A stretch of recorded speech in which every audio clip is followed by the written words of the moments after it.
Welcome to Decryptors. Let's decode the markets.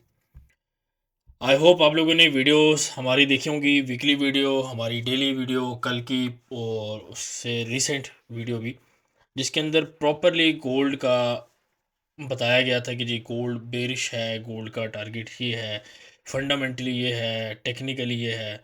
Clear cut मैंने अल्फाज use करके each and everything, each and every aspect के साथ मैंने आपको क्लियर कट गाइड किया था। तो आज का देख लेते हैं हमारे पास आज का क्या सिनेरियो बन रहा है ओवरऑल मार्केट के अंदर।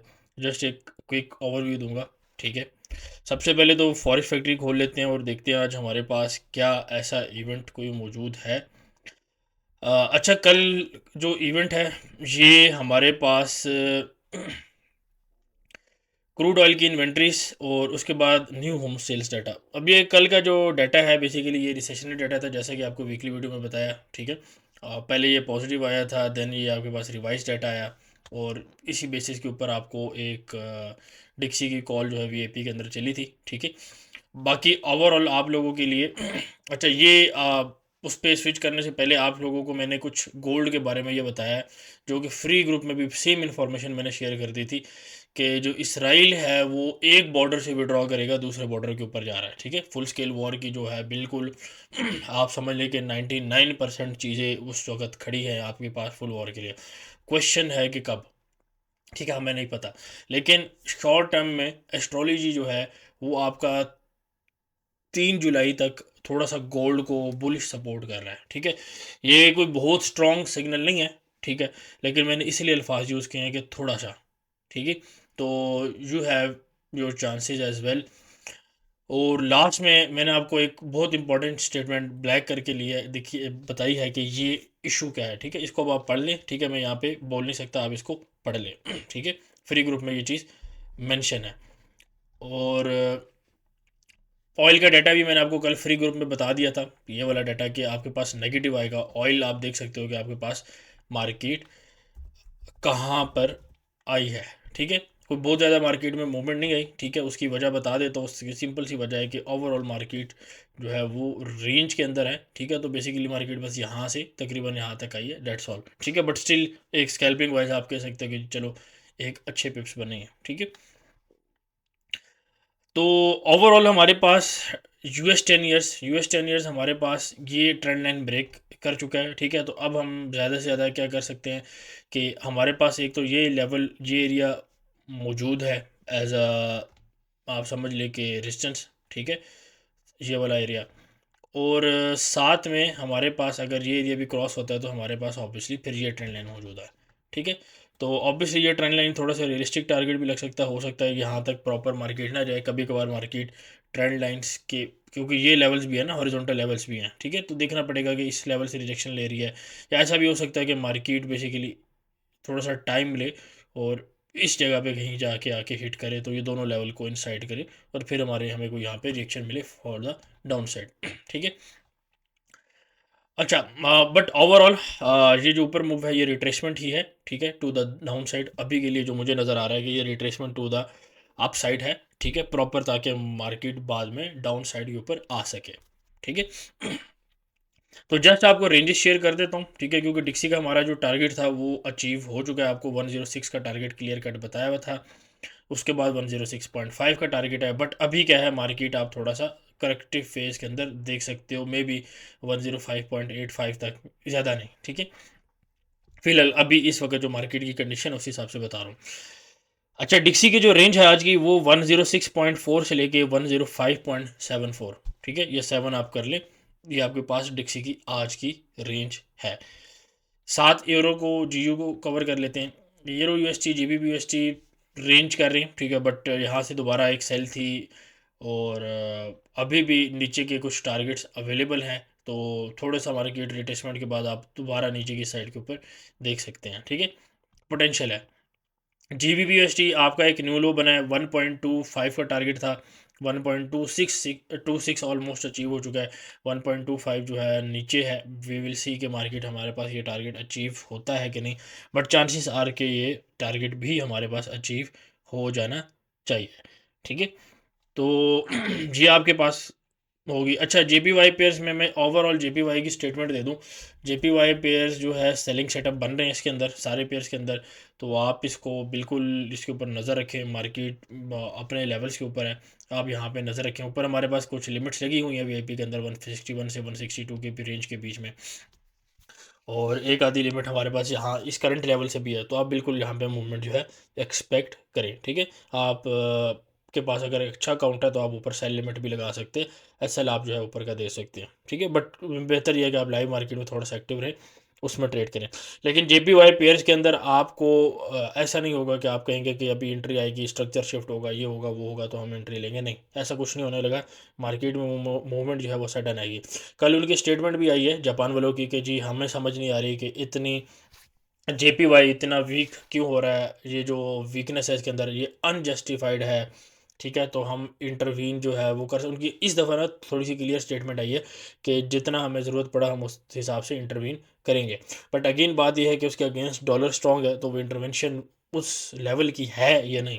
देखो, इंटरवेंशन तो पहले भी हो चुकी है, आप लोग बात समझते नहीं हो, आप लोग कहते हो जी जापान आप कह रहे हैं कि जी इंटरवीन करेगा करेगा, भाई जिन कर चुका है, 2 से 3 दफ़ा कर चुका है, ठीक है। और 800 हज़ार पिप्स की मूव भी आ चुकी है। वो जापान इंटरवीन किए बैठा है। लेकिन आप लोग मैक्रो इकोनॉमिक्स या बाकी चीज़ें समझते नहीं हो ना। आप, मैं पूरी बात ये कर रहा हूँ कि देखो उसके अगेंस्ट डॉलर भी है, ठीक है।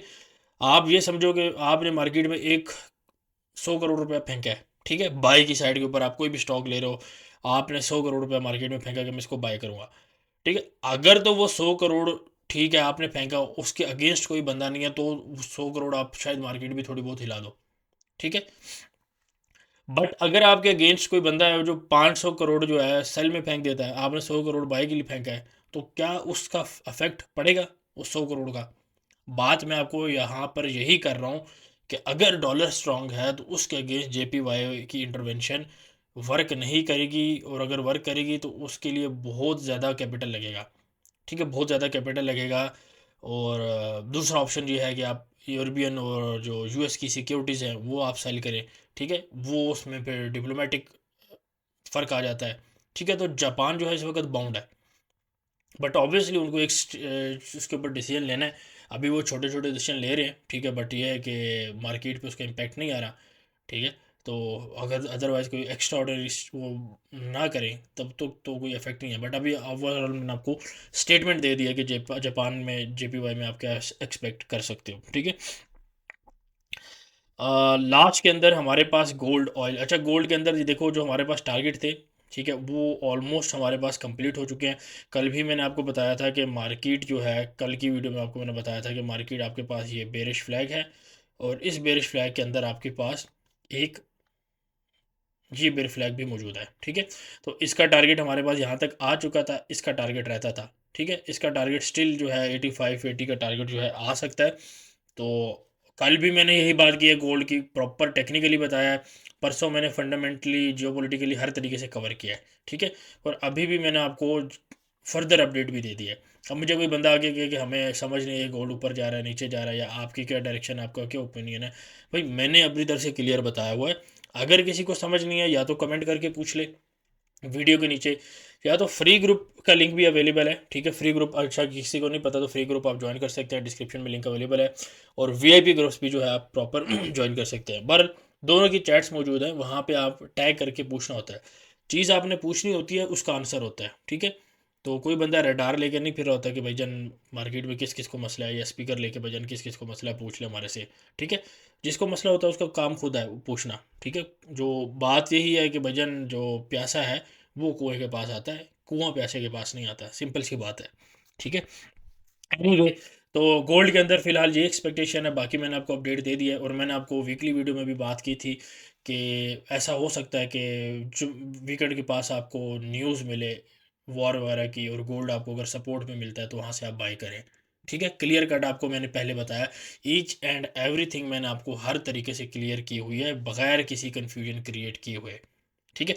क्लियर कट वीकली वीडियो में भी, जो हमारी डेली वीडियोस आए हैं, हर वीडियो में हर उसमें नीचे के लेवल की बात है, ठीक है।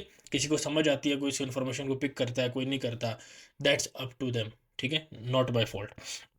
रेस्ट में नेस्टा के ऊपर जस्ट स्विच करूंगा। ऑयल मेरे लिए रेंज है तो उसको मैं कवर नहीं करूँगा। नैस्डैक के ऊपर स्विच करूँगा, हमारे पास ये लेवल था सेलिंग का, यहाँ से बाइंग थी, दोबारा इस लेवल के ऊपर आई। बिल्कुल जो है आपके पास समझ लो कि जितनी मूव नीचे की साइड के ऊपर आई है, तकरीबन 300 पिप्स उतने ही आपके पास दोबारा ऊपर मूव गई है, तकरीबन 600-620 पिप्स आपके पास मार्केट आपको दिए हैं। अब मैं ये आज बात नहीं करूंगा कि हमारे पास आज क्या होगा मार्केट में, ठीक है। नाश्ता के बारे में रेंज बता देता हूँ, 19,890 से लेके 19,480। नाश्ता के ऊपर जो मैं थोड़ी सी बात करूंगा वो इस हवाले से बात करूंगा कि आपके पास एक मैक्रो इकोनॉमिक इंडिकेटर रहता है, ठीक है, जिसका नाम है हिडनबर्ग। इसको मैं थोड़ा सा डिटेल में वीकली वीडियो में कवर कर लूँगा। ये इंडिकेटर बेसिकली आपको बताता क्या है कि अगर तो अल्फाज मेरे गौर से सुनना, स्टॉक मार्केट ऊपर जा रही है यानी कि हाइस क्रिएट कर रही है, और सर्टन स्टॉक्स या मेजॉरिटी ऑफ द स्टॉक्स वो लो क्रिएट कर रहे हैं, ठीक है। स्टॉक मार्केट हाई क्रिएट कर रही है और सर्टन स्टॉक्स लो क्रिएट कर रहे हैं, और ये मैं सर्टन स्टॉक्स की जो बात कर रहा हूँ वो मैं रसल 2000 के जो स्टॉक्स हैं जो उसके अंदर आते हैं उनकी बात कर रहा हूँ, ठीक है, मेनली, ठीक है, मेनली। अदरवाइज तो 2000 स्टॉक है, मैं कहाँ पे कवर करता फिरूंगा, जर्नल स्टेटमेंट आपको दे रहा हूँ। तो अगर सर्टन स्टॉक्स लो बनाते हैं और मार्केट हाई बनाती जाती है या ऑल टाइम हाई के ऊपर है, तो बेसिकली ये क्या करता है, ये एक तरह की डिसएग्रीमेंट या डाइवर्जेंस क्रिएट कर रहा होता है। तो बेस्ड ऑन दिस फिनोमिना, ये बेसिकली डेवलप किया गया था 1937 के अंदर, तो ये लेगी सिग्नल भी नहीं है।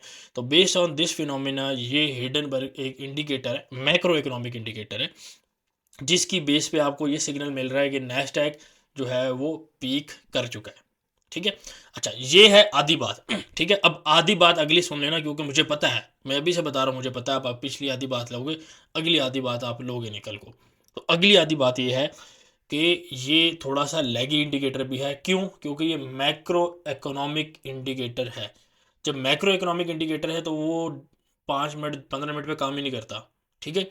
वो वीकली टाइम फ्रेम पे, कम से कम वीकली टाइम फ्रेम से, डेली पे भी नहीं करता, वीकली टाइम फ्रेम से नीचे काम नहीं करता वो, ठीक है।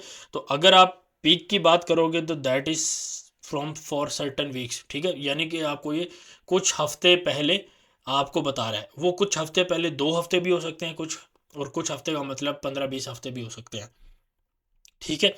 रफली एक आपको पीरियड दे देता हूँ कि कुछ इसने, अच्छा, पीरियड देने से पहले आपके पास जितने भी क्रैशेज है, ठीक है, .com का जो क्रैश है, 1987 का जो क्रैश है, डिफरेंट आपके पास क्रैशेज है, 15 में भी कुछ मार्केट आई थी, कोविड का क्रैश भी आया था, डिफरेंट जो आपके पास क्रैशेज हैं, उन सारों के अंदर इसने पहले इंडिकेट कर दिया था कि मार्केट आपके पास नीचे आने वाली है। कुछ जगह पे इसने 2-3 हफ्ते पहले कर दिया, कुछ जगह पे इसमें 3 महीने पहले कर दिया, कुछ जगह पे इसने 5 महीने पहले कर दिया। तो अब अभी अगर आप एक रेंज निकालेंगे ना इस चीज़ की, तो 2-3 हफ्ते से लेके 5 महीने का टाइम है, ठीक है। अब इसके अंदर फर्दर इन्फॉर्मेशन जो है, इसी इन्फॉर्मेशन को याद रखना है। फर्दर इन्फॉर्मेशन इसको मैं दूंगा आपको वीकली वीडियो के अंदर, क्योंकि डेली जो है वो लंबी हो जाएगी। वीकली वीडियो के अंदर मैं एस्ट्रोलॉजी के साथ आपको डेट शेट दे दूंगा फर्दर, ठीक है, जो भी हमारे पास है। तो उम्मीद है आपको बात समझ आ गई होगी। आज हमारे पास जो डेटाज हैं उसके अंदर बड़ा इंपॉर्टेंट डाटा है। अच्छा, बेली की स्पीच भी है, चलो इसको देखते हैं। जीडीपी डाटा है, ठीक है। अब जीडीपी जो है वो डायरेक्ट यूएस स्टॉक मार्केट के साथ लिंक है, डायरेक्ट के डायरेक्ट लिंक है, ठीक है। और आज हमारे पास रिसेशनरी डाटा भी आया है, उसके बाद जीडीपी डाटा जो है ये भी रिसेशन को इंडिकेट करता है। और अगर रिसेशन आता है तो गोल्ड आपका शॉर्ट टर्म वीक होके फिर आपके पास स्ट्रांग हो सकता है, ठीक है। रिसेशन के अंदर गोल्ड कभी अच्छा परफॉर्म करता है, कभी बुरा परफॉर्म करता है, ठीक है। और ओवरऑल जो है बाकी जो कमोडिटीज़ हैं उनकी रिलेटिव, उनकी निस्बत या उनके कंपैरिजन में थोड़ा सा इसके ऊपर अफेक्ट जो है वो लेस होता है, ठीक है। तो गोल्ड के ऊपर क्यों क्लियर बात नहीं कर सकते, क्योंकि गोल्ड के अंदर बहुत सारे इन्फ्लेशन का, बाकी डाटा, जियो पोलिटिकल कंडीशंस, ठीक है, बहुत सारी चीज़ें, और जापान की जो कैरी ट्रेड है, ठीक है, जापानीज इंटरवेंशन, बहुत सारे फैक्टर्स एक्स्ट्रा इन्वॉल्व हैं, ठीक है। तो इसको हम लेवल टू लेवल ही करेंगे। बाकी यूएस स्टॉक मार्केट के ऊपर मैंने आपको, या नेस्टा के ऊपर आपको प्रॉपर मैंने इसको गाइड कर दिया, ठीक है। एडिशनल चीज़ थी मेरे पास, इसको मैंने आपको गाइड कर दिया। होप सो आपको वीडियो जो है पसंद आई होगी।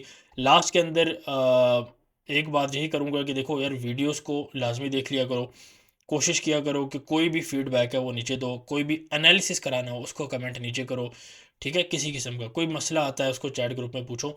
तो कोशिश करो कि प्रॉपर अपनी तरफ से आप लोग इनपुट दें, तो हम भी इंशाल्लाह आप लोगों के साथ चलेंगे। बाकी दुआओं में याद रखना, ठीक है, दुआओं की अशद ज़रूरत है। कुछ पास के लोग हैं, ठीक है, उनको भी मसले मसाइल हैं, तो मेक श्योर आप उनके लिए भी दुआ करें, ठीक है। और दुआओं में लाजमी याद रखा करो, आप जहाँ से भी हैं, कहीं से भी हैं। तो वीडियो अगर आपको पसंद आई है तो इसको लाइक करें, कमेंट करें, शेयर करें, और इंशाल्लाह मिलते हैं आज के रेड इवेंट के ऊपर लाइव आपसे, ठीक है। जज़ाकल्लाह, take care. Decryptors. Join us for more.